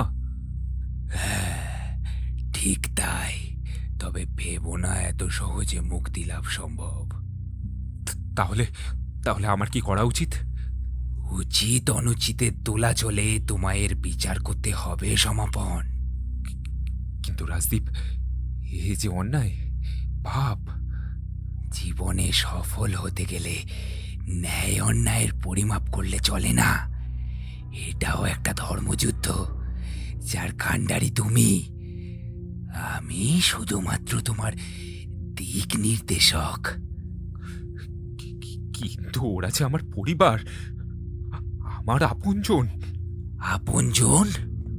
পরিবার? তোমার স্ত্রী মালবিকা তোমার পঙ্গুত্বকে নিয়ে উপহাস করে। শেষ কবে তোমায় তার বাড়িতে তার পরিবারের কাছে নিয়ে গিয়েছে মনে পড়ে? হ্যাঁ, মানছি মানছি রাজদীপ, কিন্তু কিন্তু আমি নিজেই বলেছিলাম যে আমি আর বাড়ির বাইরে পা রাখতে চাই না। কেন চাও না? কারণ তুমি জানো এই ঘরের ছোট্ট একটি অংশ, বইয়ের টেবিল, তোমার ডায়েরি, তোমার কলম এবং তোমার সৃষ্টি ছাড়া ইহজগতের আর কোনো কিছুই তোমার আপন নয়। কিন্তু যদি ধরা পড়ি? সমাপন সমাপন সমাপন। তোমার গল্পে আমার জন্ম কেন জানো? এতদিন ধরে এই অন্দর মহলের অন্ধকারে তুমি কার সাধনা করছিলে ভুলে গিয়েছো? ভুলে গিয়েছো তোমার আদর্শ, তোমার নীতিবোধ? ভুলে গিয়েছো তোমার তীব্র প্রতিশোধ স্পৃহা? না না রাজদীপ, আমি ভুলিনি, বলতে পারি না। স্মৃতির অতল খাদে শেষবার ঝাঁপ দিয়ে দেখো সমাপন, উত্তর খুঁজে পাবে। হ্যাঁ হ্যাঁ, তুমি ঠিকই বলেছ, একদম ঠিক। যতদিন এই হাত পা সচল ছিল, দুই হাতে রোজগার করেছি, আজও করে চলেছি। তবে লিখে অফিসের পার্টি থেকে ফেরার সময় মানছি পেটে রঙিন জলটা একটু বেশি পড়ে গিয়েছিল। নিজেই কার ড্রাইভ করছিলাম, দেখলাম দূর থেকে ভেসে আসছে জোরালো এক জোড়া আলো, একটা ট্রাক। আমার গাড়ি স্পিড কন্ট্রোল করতে পারছি না, না চাইলেও পারছি না। মনে হচ্ছে ব্রেকটা যেন কাজ করছে না। তারপর এক প্রবল বিস্ফোরণ।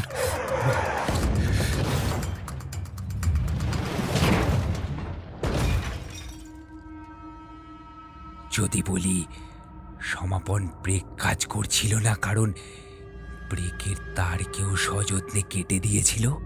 কে কে কেটেছিল রাজদীপ? তুমি তাকে চেনো না বুঝি? রাতের পর রাত যা যৌবনের উত্তাল তরঙ্গে বিহ্বল হয়ে তুমি পৌরস বিসর্জিত করেছো, শেষ করেছো নিজের স্বাধীনতা, এই যে তারই কাজ। মালবিকা? হ্যাঁ হ্যাঁ, তোমার আমার মালবিকা, সে যে স্বাধীন চেতা, বৈবাহিক সম্পর্কের ঊর্ধ্বে গিয়ে সে নিজের মতো কিছু করতে চেয়েছিল খোলা আকাশে ডানা মেলে উড়তে, বাইরে গিয়ে কাজ করতে, ঠিক তোমারই মতো জীবনটাকে উপভোগ করতে। আর তাই তো তোমায় পথ থেকে সরাতে চেয়েছিল। হ্যাঁ, তাই তো আমি আমার এই গল্পে ঠিক এমনটাই যে লিখেছি। তুমি লিখেছ সমাপন, কারণ শয়তান তোমায় দিয়ে লেখাতে চেয়েছিল। তোমার মা, বাবা, এমনকি ছেলের কাছেও তুমি বোঝা, আর তাই তাদের এক এক করে শেষ করে দিতে হবে যে। কিন্তু কিন্তু আমি যে শারীরিকভাবে অক্ষম, আমি মানে কিভাবে? এতগুলো বছর ধরে এত বই পড়ে নানান বিধি করে শয়তানকে আমন্ত্রণ জানালে, অথচ তাকেই ভুলে গেলে। ডাকো, তাকে আমন্ত্রণ জানাও, সে আসবেই, সে আসবেই। তোমার গল্পে যে আমিও তাকে ডেকেছিলাম, মনে পড়ে? হ্যাঁ হ্যাঁ, আমার সব মনে আছে, সব সব সব মনে আছে। তাহলে আর দেরি কিসের? তাকে ডাকো। এতক্ষণ সমাপন দেওয়ালে ফুটে ওঠা এক দীর্ঘ ছায়া শরীরের সাথে এক টানা কথা বলে চলেছিল। বাইরে প্রবল বেগে বৃষ্টি শুরু হয়েছে। ঘন ঘন বজ্রপাতে কান পাতা দায়। শেক্সপিয়ার কলোনির এই ইট বের করা প্রাচীন বাড়িটার দেওয়ালে ঝুলতে থাকা গ্র্যান্ডফাদার ক্লকে ঢং ঢং করে রাত 12টার ঘণ্টা বাজতেই শোনা গেল সমাপনের স্টাডি রুম থেকে এক গমগমে মন্ত্রোচ্চারণের শব্দ। কোনো এক অজানা ভাষায় মন্ত্র পাঠ করে চলেছে সে। ঠিক সেই মুহূর্তে একটা বাজ বাড়ির ছাদে আছড়ে পড়ল। দেখা গেল আগাগোড়া কালো বর্ষাতিতে মোড়া এক দীর্ঘ কালো অবয়ব। ছাদের দরজাটা আলগোছে খুলে যেতে একরাশ ঠান্ডা চলো বাতাস এসে ঘরে প্রবেশ করল।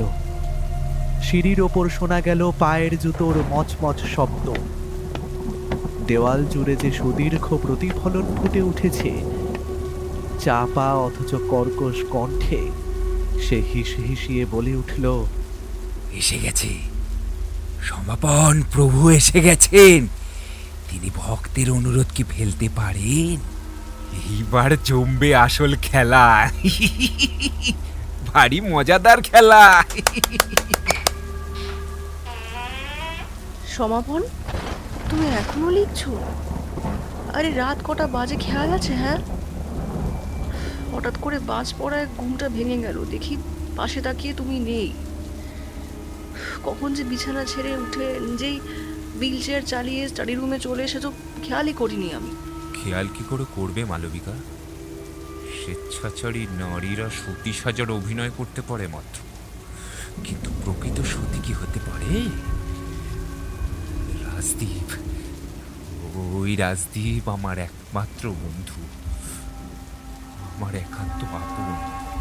রাজদীপ মানে তোমার সেই অন্ধকারের শক্তিশাল গল্পের রাজদীপ, যে কিনা তোমারই মতো এক চরিত্র? হ্যাঁ, যে নিজের অবসেশন, ওভার পজেসিভনেস আর ইনসিকিউরিটির কারণে এক বিরল মানসিক রোগে আক্রান্ত হয়ে শয়তানকে স্মরণ করে তার গোটা পরিবারকে নিজের হাতে শেষ করেছিল সেই? হ্যাঁ হ্যাঁ হ্যাঁ, ঠিক তাই। সে যা করেছে বেশ করেছে। সে একা রাজার মতো বাঁচতে চেয়েছে। তবে চিন্তা করো না, সে আমায় আমার প্রভুকে স্মরণ করতে আহ্বান জানিয়েছে। আজ তিনি তোমাদের মুক্তি দেবেন। ঠিক সেই সময় মা মা বলতে বলতে একটা বছর 7-এর বাচ্চা ছেলে এসে হাজির হল। বাহ, এই তো কমলাক্ষ, মায়ের দোসর, সালাম মরার জন্য ঠিক চলে এসেছে। সমাপন, আমার কথা না হয় ছেড়েই দাও তুমি। তাই বলে নিজের ছেলেরও এইভাবে মৃত্যু কামনা করছো? হ্যাঁ, সব দোষ ওই বইগুলোর। যবে থেকে তুমি সেই প্রাচীন মিশরীয় সভ্যতার কালো জাদু এবং তন্ত্রের বইগুলো কিনে এনেছো, তবে থেকে তোমার মাথার বিভ্রতি হয়েছে। আমার প্রভুকে অবজ্ঞা করার দুঃসাহস তোমার হয় কি করে মালবিকা? উন্মাদ, উন্মাদ তুমি। তোমাকে পাগলা গারদে রাখা উচিত, তাও পায়ে শিকল বেঁধে। সেটাই তো তুমি চাও, যাতে তুমি তোমার ছেলে বন্ধুদের সাথে ফুর্তি করতে পারো। মুখ সামলে সমাপন, ধৈর্যের একটা সীমা আছে। হঠাৎ এক দীর্ঘ ছায়ায় অবয়ব যেন মাটি ফুঁড়ে মালবিকার ঠিক পেছনে এসে দাঁড়ালো। সমাপন উত্তেজিত হয়ে কাঁপতে কাঁপতে মাটিতে শুয়ে দুই হাত জড়ো করে বিড়বিড় করতে করতে বলে উঠল, প্রভু, আপনি এসেছেন প্রভু। আমি জানতাম আপনি আসবেন। সমাপন, তোমার এমন গলা তো আগে শুনিনি। সমাপন নয়, আমি রাজদীপ। এইবার শুরু হবে মৃত্যুর তাণ্ডব। তোমাদের সকলের মৃত্যুর ঘটনা বেজে গিয়েছে। আবারও সেই সমাপনের মুখ দিয়ে এক অচেনা গলায় সেই শব্দ বেরিয়ে আসা মাত্র হঠাৎ পেছন থেকে দুটো কালো হাতের থাবা মালবিকার গলার কাছে নেমে এলো। এক হাতে গলা চেপে ধরে অন্য হাতটা কালো বর্ষাতির পকেটে গলিয়ে টেনে বের করে আনলো একটি ধারালো ঘাস কাটার কাটারি। মুহূর্তের মধ্যে মালবিকা কোনো কিছু বুঝে ওঠার আগেই সেটি তার গলার কণ্ঠনালী লক্ষ্য করে চালিয়ে দিল সে। মালবিকার মুখ দিয়ে অস্ফুটে বেরিয়ে এলো আর্তনাদ। দুই হাতে গলা চেপে ধরে ধীরে ধীরে ঘাড় ঘোরালো সে। রক্তাক্ত হাত দিয়ে কার যেন মুখ স্পর্শ করলো। মুখ দিয়ে বেরিয়ে এলো কয়েকটি কথা। কি আপনি আপনি ব্যাস এতটাই। এরপর তার শরীরটা থপ করে মাটিতে আছড়ে পড়ল। কমলাক্ষ মা মা বলতে বলতে মালবিকার দিকে এগিয়ে আসতেই সমাপন মাটিতে শরীরটা ঘষ্টাতে ঘষ্টাতে তার দিকে এগিয়ে এলো। তারপর বলে উঠল, তব হে রেণু, ফুটে ওঠে দিগন্ত সম, সময় এসেছে প্রকাশের। প্রভু, আপনি যদি চান তাহলে তাই সই। বাবা বাবা, মায়ের কি হয়েছে? মা কথা বলছে না কেন? বাবা? হ্যাঁ, বাবা। বাবা বলে যখন ডাকলি, তাহলে তো বাবার কথা শুনবি, তাই না? গলাটা কমলাক্ষর কাছে কেমন যেন নতুন শোনালো।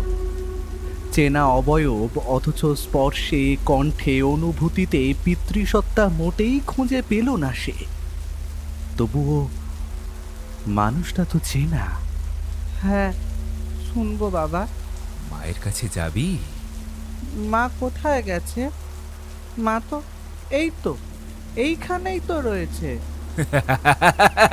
বাবা কমলাক্ষ, তোর মা যে পোশাক বদলেছে, ওর আত্মা স্বয়ং প্রভুর কাছে। যাবি? বল বল, যাবি মায়ের কাছে? হ্যাঁ বাবা, যাব। এক হ্যাঁচকা টানে কমলাক্ষকে নিজের বুকে টেনে নিল সমাপন। তার কানের কাছে মুখটা এনে দুটো হাত তার দুই কানের ওপর সজোরে চেপে ধরে বলে উঠল, আমার প্রভু কারুর ইচ্ছে অপূর্ণ রাখেন না। সবার ইচ্ছে পূর্তির জন্য আজ তিনি বদনামের ভাগীদার। তিনি যে মৃত্যুর দেবতা, তার নানান রূপ, নানান চরিত্র, নানান পরিচয়। তিনি যে জন্মান্তরের দেবতা। কট করে একটা শব্দ।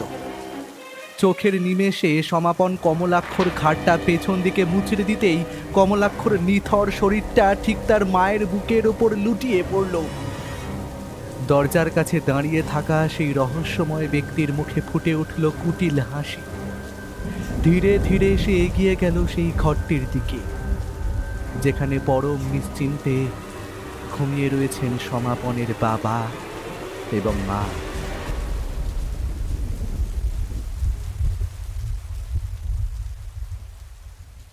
লোকটা ঠায় হুইল চেয়ারে বসে রয়েছে। স্টাডি রুমের মেঝেতে মানে দুটো গলে যাওয়া লাশ। ঘরের ভেতরে বিছানায় আরও দুটো লাশ। তাদের শরীর জুড়ে ভনভন করে উড়ে চলেছে মাছি। চারদিকে জমাট বাঁধা চাপ চাপ কালো রক্ত। কালো পোকার দল মৃতদেহ খুবলে খাচ্ছে। উফ, সে যেন নরকের ভয়াবহতা ব্যোমকেশ বাবু। এদিকে সমাপন বাবু উন্মাদের মতো পাতার পর পাতা জুড়ে শুধু একটাই কথা লিখে চলেছেন। 1 মাস ধরে পাতার পর পাতা জুড়ে একটাই কথা? হ্যাঁ, ডায়েরিতে যে 1 মাস আগের তারিখ দেওয়া ছিল, হিসেব করলে সেই তারিখের পর থেকে ধরা পড়ার আগে পর্যন্ত শুধু একটাই কথা বারবার লিখে গিয়েছেন। কি কথা বিধুবাবু? পোশাক উন্মোচন করে পোশাক আত্মাকে উন্মোচন স্বতন্ত্র করে করলাম। আত্মাকে স্বতন্ত্র করলাম, বাকিটা যে প্রভুর হাতে। উনি জন্ম মৃত্যুর মধ্যবর্তী দ্বারে দাঁড়িয়ে থাকা একজন রক্ষক, যিনি মৃত শরীরের হৃৎপিণ্ডের ওজন নির্ণয় করে তাদের গতি দান করেন। তিনি আত্মাকে সঠিক উপায়ে সঠিক দেহে স্থানান্তর ঘটান। তবে তার জন্য দীর্ঘ সময় অপেক্ষা করতে হয়, সময় লাগে। হতে পারে 1 আলোকবর্ষ বাদে আবারও আমাদের দেখা হবে, কিংবা ইহলোকে অন্য কোনো এক স্থানে, অন্য কোনো রূপে। ঠিক ততদিন আমি অপেক্ষা করব। আমি জানি তারা আসবে, তারা ঠিক ফিরে আসবেই। প্রভু আমাকেও বিনিময়ে দান করবেন অমরত্ব।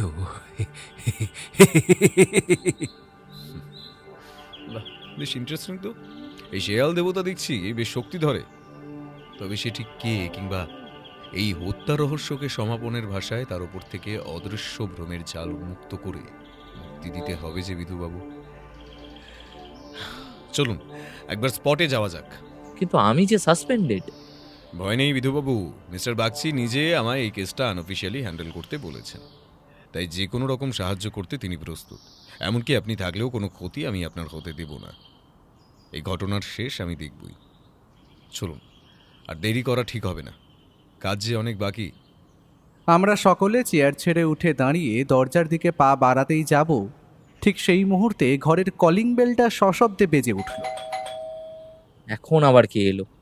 কথাটা বলতে বলতে বিধুবাবু দরজা খুলতেই পুলিশের একটা টিম ঘরে প্রবেশ করলো। বিধু ঘোষাল, আপনাকে একটিবার আমাদের সাথে যেতে হবে। কিন্তু কেন? আমায় তো অলরেডি সাসপেন্ড করা হয়েছে। আপনার নামে তদন্ত চলাকালীন অফিসার কল্লোল গোস্বামীর ওপর গুলি চালানোর অভিযোগ রয়েছে। হ্যাঁ, সেটা তো ওনাকে আটকানোর জন্য, যার জন্য আমায় সাসপেন্ড করা হয়েছে। সেটা নিয়ে আবার কিসের সমস্যা হাজির হলো? খানিকক্ষণ আগেই তিনি মারা গেছেন। হোয়াট? কি বলছেন অফিসার? আজ সকালে আমি নিজে ওনার সঙ্গে দেখা করে এসেছি, এর মধ্যে তিনি মারা গেলেন কিভাবে? আপনার পরিচয়? একজন সত্যান্বেষী। আপনি বোধহয় নতুন এসেছেন, তাই না অফিসার? নীলরতন ব্যানার্জি, এন্টালি থানার 2nd অফিসার। লালবাজার থেকে আমাদের কাছে অর্ডার এসেছে। যেহেতু ওনার কোয়ার্টারটা এন্টালিতে, তাই আমায় পাঠানো হয়েছে। আমরাই ওনাকে নিয়ে সোজা লালবাজার যাব। ভদ্রলোকের পা থেকে মাথা অবধি আপাদমস্তক একবার ভালোভাবে পর্যবেক্ষণ করে নিল। দাঁড়ান নীলরতন বাবু, 1 মিনিট। আপনার আইডি কার্ডটা একবার দেখতে পারি? সমস্ত বিষয়টা আমার কাছেও কেমন যেন ধোঁয়াশা ঠেকছে। ঠিক কি ঘটছে বুঝে ওঠার আবারও শুনতে পেলাম ব্যোমকেশের গলা। কই নীলরতন বাবু, আপনার আইডি কার্ডটা দিন। আসলে আইডি কার্ড সাথে ক্যারি করিনি। তাহলে কি করে বুঝবো আপনি এন্টালি থানা থেকে আসছেন, যেখানে লালবাজার থানার কেস লালবাজারেই যায়? এমন যদি সত্যি ঘটতো তাহলে লালবাজার থেকে লোক আসতো, আপনি নন। দেখুন, আপনাকে আমি এত কৈফিয়ত দিতে রাজি নই। ওপর থেকে অর্ডার রয়েছে, তাই নিতে এসেছি। পুলিশের কাজে বাধা দিলে কিন্তু ফল ভালো হবে না। আমরা আপনাকে আইনি কাজে বাধা দেওয়ার অপরাধে অ্যারেস্ট করতে পারি। আমিও তো সেটাই চাই, তবে তার আগে আমিও দেখতে চাই আপনারা কত দূর বাড়তে পারেন। ঠিক আছে, আপনারা দুজনেই চলুন, দেখি আপনি কত বড় হনু। একজন কনস্টেবল এগিয়ে এসে ওকে ছুতে যাবে, ঠিক সেই মুহূর্তে এক অবিশ্বাস্য ঘটনা ঘটল। ও সেই উর্দিধারী কনস্টেবলের হাতটা ধরে সজোরে পেছন দিকে মুড়ে দিল। এটা এটা আপনি কি করলেন? ঠিক সেই মুহূর্তে নীলরতনবাবু পকেট থেকে রিভলভারটা বের করে ওর কপালে তাক করতেই যাবে, আমার পেছন থেকে মেঘমালা ক্ষিপ্র বাঘিনীর মতো ছুটে এসে নীলরতনের পায়ে সজোরে একটা লাথি কষাতেই রিভলভারটা ছিটকে মাটিতে পড়ল। তিনি সম্ভবত সেফটি ক্যাচ খুলেই রেখেছিলেন। চোখের নিমেষে ট্রিগারে চাপ পড়ে একটা গুলি ছুটে গিয়ে টেবিলে রাখা ফুলদানির ওপর পড়তেই সেটি সশব্দে মাটিতে আছড়ে পড়ল। আমি কিছুই বুঝতে পারছি না, কিছুই না। মাথার ভেতরটা কেমন যেন ফাঁকা হয়ে আসছে। গুলির শব্দ শুনে কোয়ার্টারের ঘরগুলো থেকে পিলপিল করে বেরিয়ে আসছে লোক। রাস্তার ওপরেও লোক জড়ো হচ্ছে। ঠিক সেই মুহূর্তে নীলরতনবাবু সকলকে উদ্দেশ্য করে বলে উঠল, পালাও, পালাও, এক্ষুনি পালাও, নইলে কপালে গণপিটনি পড়বে, কেউ বেঁচে ফিরতে পারবো না। নীলরতন সহ পুলিশের গোটা দলটা দুদ্দার করে খোলা দরজা দিয়ে বাইরে বেরিয়ে গাড়িতে উঠেই ইঞ্জিনে স্টার্ট দিয়ে রাজপথের ভিড়ে মিলিয়ে গেল। ব্যাপারটা কি হলো? আমারও সেই একই প্রশ্ন। মেঝেতে পড়ে থাকা রিভলভার সযত্নে রুমাল দিয়ে হাতে তুলে নিয়ে বন্দুকটা নেড়ে চেড়ে বলল, এই রিভলভারের লাইসেন্স রেজিস্টার্ড করা হয়েছে বলে তো মনে হয় না, কারণ ছদ্মবেশী পুলিশকে কেই বা লাইসেন্স দেবে? ছদ্মবেশী? হ্যাঁ, আর বিধুবাবু আপনিও দেখছি ঘাবড়ে গিয়েছেন, বুঝতে পারেননি নিশ্চয়ই? না, কিন্তু আপনি কিভাবে? ভাড়া করে পুলিশের পোশাক পাওয়া যায়, কিন্তু কাঁধের তারা না, সেগুলো অর্জন করতে হয়। নীলরতনবাবুর ইউনিফর্মে কাঁধের কাছে কোনো স্টার দেখতে পেয়েছিলেন? সেটা তো খেয়াল করিনি। একজন এত বড় মাপের মানুষ মারা গেল, অথচ এর কোনো খবর হলো না। এতক্ষণে আপনার বাড়ির সামনে সাংবাদিক জড়ো হয়ে যাওয়ার কথা ছিল বৈধবাবু। মিস্টার গোস্বামী তো সিটি হসপিটালে রয়েছেন, ওখানকার রিসেপশনে আমার একজন চেনা লোকও রয়েছেন। ব্যাপারটা সন্দেহজনক মনে হওয়ায় আমি ওনাকে আপনার পাশের ঘরের ল্যান্ড ফোন থেকে ফোন করে বিষয়টির ব্যাপারে জানতে চাই। উনি বেশ অবাক হয়েই জানান যে ঘটনাটা সম্পূর্ণ গুজব। তখনই আমার সন্দেহ হয়েছিল। তাহলে এরা কারা? যদি বলি শয়তানের অনুচর, যদি বলি শিয়াল দেবতা পাঠিয়েছিলেন, বিশ্বাস করবে? কিন্তু সেসব তো সমাপনের কল্পনা মাত্র। কল্পনা না বাস্তব, এবার স্পটে গেলে জানতে পারবো। সম্ভবত কেউ একজন চায় না এই কেসের ইনভেস্টিগেশন হোক। এই রাঘব বোয়াল যে সমস্ত ঘটনার মাথা, তাকে ধরতে পারলেই গোটা বিষয় পরিষ্কার হবে। আমি ধীরে ধীরে এগিয়ে চললাম শেক্সপিয়ার কলোনির সেই বাড়িটার দিকে, মনে হাজারো প্রশ্ন নিয়ে। খুক খুক শব্দে বেশ কয়েক দফা কেশে নিয়ে স্টাডি রুমের দরজাটা ক্যাচ শব্দ করে খুলল। স্যার, ব্যাপারটা একটু দেখবেন যেন পাঁচকান না হয়। চাবির গোছাটা পকটস্থ করে বললেন লালবাজার থানার সেকেন্ড অফিসার মিস্টার বাগচি। আপনি নিশ্চিন্তে থাকুন অফিসার, আপনি সিল করা বাড়ির তালা চাবি নিয়ে এসে আমাদের অনেক উপকার করলেন।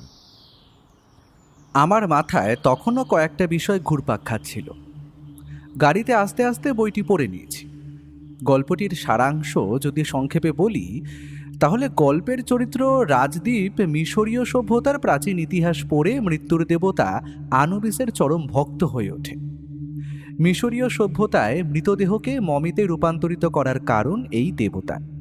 কারণ তাদের বিশ্বাস ছিল যে একদিন মৃতের দেহে স্বয়ং দেবতা আনুবিস সেই সকল মমি করে রাখা মৃতদেহে প্রাণের সঞ্চার করবে। রাজদীপ তার বিশ্বাসে এতটাই অটুট ছিল যে এক রাতে সে তার গোটা পরিবারকে কুপিয়ে খুন করে আনুবিসকে নানান প্রক্রিয়ায় আহ্বান জানাতে শুরু করে।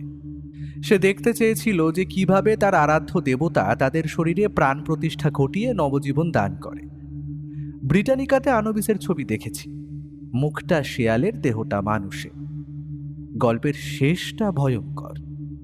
তারা বেঁচে ওঠে, তাদের পচা গলা মৃত শরীর থেকে ঝরতে থাকে মাংস। এতক্ষণে কবিতার মানেটা খানিকটা বুঝতে পেরেছি বটে। মেঘের আড়ালে বজ্রপাত, অর্থাৎ দেবতার আবির্ভাব ঘটেছে। শেয়াল দেবতার মুন্ডুপাত, অর্থাৎ এখানে শেয়াল দেবতাকে সকল মৃত্যুর জন্য দায়ী করা হচ্ছে। সাধকের ঘরে দাঁত কপাটি, লাশের ওপর পড়ল লাশ, অর্থাৎ লাশের ভিড়ে সাধকের ভিমড়ি খাওয়ার জোগাড়। কে যে দোষী বুঝতে গেলে মনে রেখো অপরাধের ধারাপাত। অপরাধ তো একটা ঘটেছে, তবে সেটা স্বেচ্ছায় নাকি অন্যের ইচ্ছায় সেটাই দেখার বাকি। তুমি আজকাল মাইন্ড রিড করতে পারো নাকি? নইলে আমার মনে মনে আওড়ানো কবিতার পরের লাইনটাই সে কেন বলল? মাইন্ড রিড করাটা আমার কম্য নয় ভাইয়া, তবে আনমনে এতক্ষণ তুমি যেটা ভেবে চলেছিলে সেটাই নিজেরই অজান্তে আমার পাশে দাঁড়িয়ে থেকে বিড়বিড় করছিলে, তাই আমার কানে এসেছে। স্টাডি টেবিলের ওপর থেকে একটা বই হাতে তুলে নিতেই একটা ছোট স্ট্যান্ড ফ্রেমে বাঁধানো ছবি ঠকার শব্দেই টেবিলের উপরে পড়ল। Family photo. ছবিতে খুব সম্ভবত সমাপনবাবু তার ছেলেকে কোলে নিয়ে বসে রয়েছে। পাশে ওই সুন্দরী ভদ্রমহিলাকে দেখেই মনে হচ্ছে ওনার স্ত্রী। তার পাশে ঠিক একজন বৃদ্ধ, আর তার হাত চেপে ধরে রয়েছেন এক বৃদ্ধা। বৃদ্ধাকে দেখে মনে হলো যৌবনে উনি বেশ সুন্দরী ছিলেন। আমায় ওই ছবির দিকে একদৃষ্টিতে চেয়ে থাকতে দেখে বিধুবাবু বলে উঠলেন, উন্মাদ না হলে নিজের পরিবারকে কেউ এইভাবে শেষ করে? সমাপন বাবু, ওনার স্ত্রী মালবিকা, তাদের ছেলে কমলাক্ষ এবং সমাপন বাবুর বাবা হরিহরণ মজুমদার এবং ওনার স্ত্রী শুভ্রা, সবকটাকে একেবারেই শেষ করে দিল মশাই। কিন্তু যদি তারা আবারও বেঁচে ওঠে তাহলে কি হবে বিধুবাবু? দেখুন মশাই, খামোখা মস্করা করবেন না। এমনিতে যা সব ঘটছে, সরকারি পক্ষের গোয়েন্দা কল্লোল গোস্বামী যথেষ্ট বিচক্ষণ ব্যক্তি। উনি জিজ্ঞাসাবাদ করার সময় এমনটা করলেন কেন? মাইন্ড ম্যানিপুলেশন মেঘ। কল্লোলবাবুর সঙ্গে আমি সকালে দেখা করে সবটা তার মুখ থেকে শুনেছিলাম। একই ব্যক্তির মুখ থেকে কখনো নারী কণ্ঠ, কখনো বাচ্চা ছেলের, আবার কখনো বৃদ্ধ বৃদ্ধার কণ্ঠ। এগুলো মোটেই স্বাভাবিক নয়। আচ্ছা, তোদের ক্লাসে হিপনোসিসের ব্যাপারে পড়িয়েছে? হ্যাঁ বাবা, হিপনোটিজম করে মানুষকে নিজের বশে আনা যায়, আমি জানি। ঠিক তাই, কল্লোলবাবুও এই হিপনোটিজমের শিকার। শুধু তিনি একাই নন, বরং গোটা ইউনিট। তবে তাকে হিপনোটাইজ সমাপনবাবু করেননি, তার সেই ক্ষমতাও নেই। তবে খুব সম্ভবত তাকে কেউ করেছে, সে যে কারোর দ্বারা চালিত। সেটা কিভাবে সম্ভব? যখন একটি বা দুটি মানুষ ধরো বিশ্বাস করলো যে এই বাড়িতে ভূত রয়েছে, খবরটা গোটা পাড়ায় রটে গেল। এবার এই ভূতের নির্দিষ্ট কোনো রূপ নিয়েও কিছু না কিছু রটল। এরপর এই বাড়িতে যারাই আসবে তারা কিন্তু সেই বহুল চর্চিত ভূতুরের রূপের দেখা পাবেই পাবে। এভাবে মানুষ নয়, বরং প্রকৃতি এবং পরিবেশ আমাদের মনে ধাঁধা লাগায়, ঠিক যেভাবে একদল পথিক মরুভূমির বুকে জলাশয় দেখতে পায়। ডাক্তারি পরিভাষায় যাকে অপটিক্যাল ইলিউশন বলে আর কি। কল্লোলবাবুকে সমাপনের কথাগুলো প্রভাবিত করেছিল। দৃশ্যপট ইউনিটের গোটা দলটাকে একইভাবে প্রভাবিত করেছিল। ফলে তারাও সমাপনের কণ্ঠ পরিবর্তিত হতে দেখেছে। জাদুকররাও ঠিক একইভাবে মানুষদেরকে এটা বিশ্বাস করান যে তারা যা দেখছে সবটাই জাদু। এখানেও তাই শূন্য থেকে শূন্য জুড়ে বিলীন আধারের সম্রাট, অর্থাৎ এখানে সেই সম্রাট অর্থাৎ নিয়ন্ত্রক আড়ালে মিলিয়ে যাচ্ছে। সে লুকিয়ে পড়ছে, পড়ে রইল এক, অর্থাৎ যাকে খুনি হিসেবে আমরা সকলেই চিনি, সমাপন। হ্যাঁ, সমাপন। এইবার কবিতার শেষের লাইনগুলো মেলানোর পালা। তবে তার আগে আমি তোমায় কিছু বলতে চাই, অপরাধ নিও না। বলো। তুমি কবিতাটা মনে মনে আওড়াচ্ছিলে, মুখে কিছুই বলনি। সেই একই সময় আমিও তোমার সেই কবিতার পরের লাইনগুলোর মানে খুঁজছিলাম। সবটাই কাকতালীয়। তবে আমি তোমায় এটা বিশ্বাস করাতে সমর্থ হয়েছি যে তুমি নিজের অজান্তে কবিতাটা মুখে বিড়বিড় করছিলে। এখানে আমি তোমায় আমার কথার চালে বোকা বানিয়েছিলাম। ঠিক এই কারণে সম্ভবত কল্লোলবাবু ঘাবড়ে গিয়ে এমন একটি কাজ করতে যাচ্ছিলেন, কিন্তু তাকে বাঁধা দিতে গিয়ে বেচারা বিধুবাবুর হাত থেকে গুলি বেরিয়ে তাকে অযথা হয়রানির মুখে ফেলে দিয়ে গেল। এবার শেষ চালটা চালতে হবে, হাতে বেশি সময় নেই। মিস্টার বাগচি, আপনি ডাক্তার মল্লিককে লালবাজারে ডেকে পাঠান। বলবেন তিনি যেহেতু সমাপনের অ্যাক্সিডেন্টের পর তার কাউন্সেলিং করেছিলেন, তাই ওনাকে আপনাদের বিশেষ প্রয়োজন। এইবার একটা খেলা হবে, ভারী মজার খেলা। তারা আসবে, প্রভুও আসবে, এমনকি রাজদীপ সশরীরে দেখা দেবে। যতই হোক, শেয়াল দেবতাকে তো নিজের অস্তিত্ব প্রমাণ করতে গেলে কথা তো রাখতেই হবে। আচ্ছা মেঘ, তুই তো আমাদের নতুন সহকারী। অ্যাক্সিডেন্টের পর সমাপনের কোন নার্সিংহোমে চিকিৎসা চলছিল এবং সেই সময় তার অবস্থা কেমন ছিল একটু খোঁজ নিয়ে বলতো। আর ভাইয়া, তুমি আর বিধুবাবু, আপনারা একটু সাইডে আসুন, আপনাদের সঙ্গে কিছু কথা আছে। এতক্ষণ যে বইটি হাতে ধরেছিল, এবার সেটা টেবিলে নামাতেই বইয়ের নামটা আমার চোখে পড়ল, নীল নদের তীরে। প্রাচীন ফেরাও বংশের ইতিহাসের সঙ্গে সঙ্গে রয়েছে মিশরীয়দের নানান দেব এবং দেবীদের কথা। এখানে মমি নির্মাণের পদ্ধতি বলা রয়েছে কিভাবে দেবতা আনুবিসকে আমন্ত্রণ জানানো হতো। এইবার এই কেসে আসল শেয়াল দেবতা কে আমি জনসম্মুখে টেনে আনব। আবারও এক ঐতিহাসিক প্রেক্ষাপট রচিত হবে, সৃষ্টি হবে ডাক্তার মল্লিকের ভাষায় প্যারানয়েড ডিলিউশন। তবে আমরা একা থাকব না। মিস্টার গোস্বামীকে শুনেছিলাম আজই রিসার্চ করার কথা, তিনিও থাকবেন। তুমি ঠিক কি করতে চাইছো বলো তো? ঘটনার পুনর্নির্মাণ।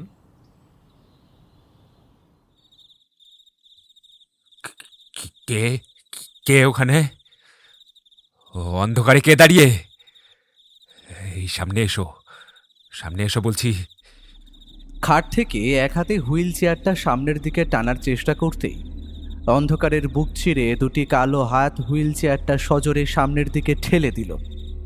ঘর ঘর শব্দ করতে করতে হুইল চেয়ারটা আছড়ে পড়ল ঠান্ডা গারদের মেঝেতে। কোথায় যেন মুখ দিয়ে একটা গো গো শব্দ হয়ে চলেছে। কেউ যেন কোনো এক বিশেষ ব্যক্তির মুখ সজোরে চেপে রেখেছে। একটা হাড় হিম করা মেয়েলি কণ্ঠের খিলখিল হাসির শব্দ ছোট্ট এই জেলের ঘরটা জুড়ে ছড়িয়ে পড়ল। কে কে ওখানে? আমার হুইল চেয়ারটা কে ঠেলে দিল? হ্যাঁ হ্যাঁ, কে কে এমন ভাবে হাসছে? সমাপন, সমাপন, আমি এসেছি। আমি ফিরে পেয়েছি এক নতুন দেহ। আমার যে নবজন্ম ঘটেছে। মালবিকা, তুমি? তার মানে আমার প্রভু কথা রেখেছেন। বাবা, শুধু মালবিকা নয়, আমরাও ফিরে এসেছি। মা, মা তুমিও? শুধু মা কেন, সাথে আমিও রয়েছি। আর তোর ছেলে, তাকে ভুলে গেলি? বাবা, বাবা, এবার আমরা একসাথে থাকবো তো? কমলাক্ষ, আয় বাবা, আয় আমার বুকে আয়, আমার কাছে আয় বাবা। আর আমায় বুঝি ভুলে গেলে সমাপন? আমি তোমার গল্পের রাজদীপ। দেহ আমার ছিল না ঠিকই, তবে আমি যে তোমার গল্পের অংশ। তোমার প্রভু যে আমাকেও দেহদান করেছেন। কিন্তু তোমরা কোথায়? তোমাদের দেখতে পাচ্ছি না কেন? আমরা রয়েছি, তোমার আশেপাশেই রয়েছি। যে দেখো। মালবিকা, মালবিকা, এখানে যে বড্ড অন্ধকার। মালবিকা, উঠে এসো রাজদীপ, তুমি পারবে, ঠিক পারবে। তোমার কিচ্ছু হয়নি, তুমি সম্পূর্ণ সুস্থ। সমাপন কাঁপা কাঁপা পায়ে উঠে দাঁড়াতে আবারও অন্ধকারের বুক থেকে শোনা গেল এক পুরুষ কণ্ঠের চাপা আর্তনাদ। অন্ধকারের বুক ঠেলে বেরিয়ে এলো 4 জোড়া হাত। নারী পুরুষ সম্মিলিত কণ্ঠে বলতে লাগলো, পারবে, পারবে, পারবে, তুমি ঠিক পারবে, হ্যাঁ পারবে, হ্যাঁ পারবে। অদ্ভুত কাণ্ড। সমাপন ধীরে ধীরে হাঁটতে শুরু করেছে। অন্ধকারের বুক চিরে আত্মপ্রকাশ করছে 4-4টে ধূসর অবয়ব। আর ঠিক তখনই জেলখানার উজ্জ্বল বাল্বের হলদেটে আলো জ্বলে উঠল। তার ঠিক পায়ের সামনে থপ করে এসে পড়ল এক পুরুষের দেহ। সমাপন চমকে 2 পা পিছিয়ে গিয়ে তার দিকে তাকিয়ে বলে উঠল, এ কি ডাক্তারবাবু, আপনি? আমরাও আছি সমাপন। এই যে আমার বন্ধু, উনি তোমার বাবা হরিহরন। আর ওই যে তোমার মৃতা স্ত্রী মালবিকা, এবং একই সঙ্গে তোমার মা শুভ্রা দেবীও বটে। তবে আফসোস, ও আমার মেয়ে মেঘমালা। আর তোমার ছেলে তোমার ছেলে কমলাক্ষ, তারও তো নবজন্ম ঘটেছে নাকি? ওই দেখো, দেখো তো চিনতে পারো কিনা? এ কি কল্লোলবাবু, আপনি? হ্যাঁ সমাপন, আরও আছে। তোমার প্রভুকে দেখবে না? উঠুন। এক হ্যাচকা টানে ব্যোমকেশ দাঁড় করালো ডাক্তার দিবাকর মল্লিককে। তাকে উদ্দেশ্য করে বলে উঠল, কে যে দোষী বুঝতে গেলে মনে রেখো অপরাধের ধারাপাত। 0 থেকে 0 জুড়ে শূন্যে বিলীন আধারের সম্রাট। রইল পড়ে আরো এক, বলো তো দেখি কে সেই দোসর, যার সমাপ্তি হলেও রয়ে যাবে তন্দ্রার রেশ। কে ডাক্তারবাবু? অপরাধের ধারাপাতে লক্ষণের মতো শক্তিশাল নিক্ষেপ করে প্রকৃতই আপনি মেঘনাদ বধ করেছেন। সমাপনের মতো একজন ওয়েল নন ট্যালেন্টেড মানুষ, যেখানে অ্যাক্সিডেন্টের কিছুদিনের মধ্যেই সুস্থ হয়ে উঠেছিল, তাকে আপনি এটা বুঝিয়েছেন যে সে অসুস্থ এবং তার বাকি জীবন নাকি হুইল চেয়ারে কাটবে। নিজেকে সেফ জোনে রাখার জন্য আপনি ওকে বাঁচাতে কল করে এটা জানিয়েছিলেন যে আপনি একমাত্র ওনার শুভাকাঙ্ক্ষী। আপনি ওকে আনুবিসের কথা মাথায় ঢুকিয়েছিলেন। এও জানিয়েছিলেন যে সে তার পরিবারের কাছে বোঝা, কিন্তু শেয়াল দেবতা তার পরিবারকে তার মনের মতো করে গড়ে দিতে পারবে। প্রয়োজনে তাদের মৃত্যু, এবং এরপরেই ঘটবে নাকি নবজন্ম। আপনি তাকে কাউন্সেলিংয়ের নাম করে দিনের পর দিন হিপনোটাইজ করে তাকে এটা বুঝিয়েছেন যে তার গল্পের চরিত্র জীবন্ত। রইল পড়ে এক, অর্থাৎ সমাপন। নিজে বলো তো দেখি, কে সেই দোসর যার সমাপ্তি হলেও রয়ে যাবে তন্দ্রার রেশ? অর্থাৎ আজ সমাপন জেলে বন্দী, খুনের আসামি, কিন্তু আজও তার মনের ভেতর আপনার হিপনোটিজমের রেশ রয়ে গিয়েছে। সে আজও সেই সব কথা বিশ্বাস করে যা আপনি তাকে শিখিয়েছেন। মেঘমালা যদি সমাপনের চিকিৎসা যেই হাসপাতালে হয়েছে সেইখানে খবর না নিত, তাহলে তো সত্যিটা সামনে আসতো না। ঘটনার দিন আমার দৃঢ় বিশ্বাস আপনি ওর প্রভু সেজে ওই বাড়িতে ঢুকেছিলেন। ওর ছেলের গায়ে সমাপনের ফিঙ্গারপ্রিন্ট মিলেছে। তাই হ্যাঁ, ওর ছেলের খুনের জন্য ও দায়ী, কিন্তু বাকি খুনগুলো আপনি করেছেন। কেন কেন করলেন এমন? বেশ করেছি, যা করেছি বেশ করেছি ব্যোমকেশ বক্সী। আমি তো আপনাদেরও এনকাউন্টারে মারতে চেয়েছিলাম, কিন্তু আফসোস বেঁচে গেলেন। হাসপাতালে আপনার সঙ্গে দেখা করতে গেলে আপনি আবারও অ্যাটেম্প্ট নিতেন, আমি নিশ্চিত। তাই তো আপনাকে এখানে ডেকে পাঠিয়েছিলাম মিস্টার মল্লিক। আমি আগেই বুঝেছিলাম যে সমাপনের ব্রেইন ওয়াশ করা হয়েছে। আমার চোখে ভালো সাজতে চেয়েছিলেন আপনি, কিন্তু আফসোস। যা করেছি বেশ করেছি, যেটা করেছি শুধুমাত্র এক নিদারুণ পরিশোধ নিতে। সমাপনের মা শুভ্রা, যে যুবাকালে তাকে ভালোবাসতাম, সেই সময় আমি গরিব ছিলাম। তাই কলেজে আমার প্রেমের প্রস্তাবকে নাকচ করে সবার সামনে আমায় চড় মেরেছিল। ভাবিনি এত বছর বাদে সুযোগ আসবে। তাই কাউন্সেলিং চলাকালীন যেদিন জানতে পারলাম সমাপনের মা শুভ্রা, তখন থেকে আমি আমার পরিকল্পনা শুরু করি। ওকে অন্ধকারের শক্তিশালের গল্পের প্লট আমি বাতলে দিয়েছিলাম, যাতে খুনের পর সমস্ত দায় ওর ওপরেই বর্তায়। আমি জানতাম আপনি বিধুবাবুর খাস লোক। ওনার সাসপেনশনের খবর কানে আসতে বুঝেছিলাম উনি আপনার সাহায্য ঠিক নেবেন। আর তাই আপনি আগে ভাগে নিজেকে সেফ রাখতে প্রথমে নিজেকে শুভাকাঙ্ক্ষী দেখিয়ে পরে আমাদের মারতে চেয়েছিলেন। টার্গেটে প্রথমে ছিলেন বিধুবাবু। আপনাকে তো হাসপাতালে আসার পথেই মারার প্ল্যান ছিল। বিধুবাবুকে মারলে এর দায় গিয়ে বর্তাবে কল্লোল বাবুর ওপর, কারণ বিধুবাবুর সাথে তার কি হয়েছিল সেই খবর আমরা সকলেই জানি। কল্লোল বাবুকে ফাঁসিয়ে কেস আরো জটিল করতে চেয়েছিলাম, যাতে আমার ওপর কখনো কোনো সন্দেহ তৈরি না হয়। এত কিছু করেও শেষ রক্ষা আর হলো কই? এবার আপনার বাকি জীবন কাটবে অন্ধকার কাল কুঠুরিতে। তবে সমাপনকে আমি বাঁচানোর চেষ্টা করব, কারণ সে প্রকৃতই নির্দোষ। তবে তার সত্যি মানসিক চিকিৎসার প্রয়োজন আছে। ওকে তো আবার স্বাভাবিক ছন্দে ফিরতে হবে নাকি? সত্যিই তাকে ফিরতেই হবে, কারণ এই মুহূর্তে সে এক শিশুর মতো মেঘমালার পায়ের সামনে বসে টুকরে কেঁদে চলেছে। সে বলে চলেছে, মালবিকা, মালবিকা, আমায় ক্ষমা করে দাও মালবিকা, আমি যে তোমার অপরাধী। মালবিকা, আমায় ক্ষমা করে দাও মালবিকা। এবার কে তাকে বোঝাবে মেঘমালা মালবিকা নয়, বরং তার ভূমিকায় অবতীর্ণ হওয়া একজন নারী মাত্র।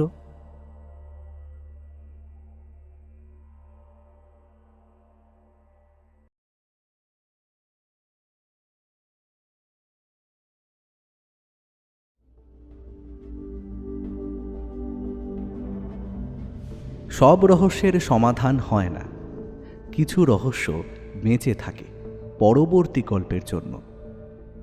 আজকের মতো ব্যোমকেশ বিদায় নিল, কিন্তু শহরের অন্ধকার জানে এই শেষ নয়, কারণ যেখানে রহস্য আছে সেখানে ফিরে আসবেই সত্যান্বেষী ব্যোমকেশ বক্সী। ভিডিওটি যদি আপনার ভালো লেগে থাকে তাহলে লাইক করুন, আর তার সঙ্গে হাইপ দিতে ভুলবেন না। এখনও পর্যন্ত যদি আমাদের চ্যানেলটিকে সাবস্ক্রাইব না করে থাকেন, তাহলে এই রকমই আরও রহস্য রোমাঞ্চ গল্প শুনতে এক্ষুনি আমাদের চ্যানেলটি সাবস্ক্রাইব করুন, আর পাশে থাকা বেল আইকনে ক্লিক করে নোটিফিকেশন অন করে নিতে কিন্তু ভুলবেন না।